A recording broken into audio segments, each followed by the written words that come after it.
Kau sepak belakang pula. Dia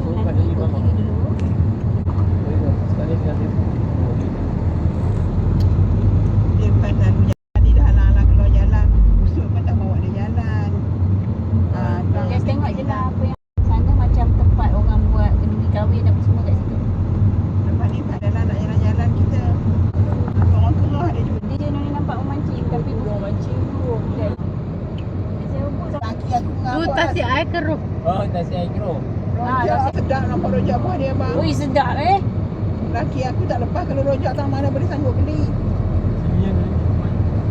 Sini kita orang sana. Kan kau sini ke sana. Nampak orang mancing kau. Loh. Cik, dapat ikan ke tak? Sini boleh kelah tu ke? Boleh apa? Boleh. Kan Nani kata Nani lepas Zumba biasanya.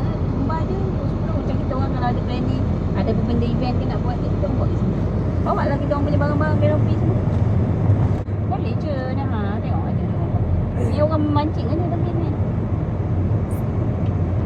Ni barang-barang. Ni jumpa pelan mana ha.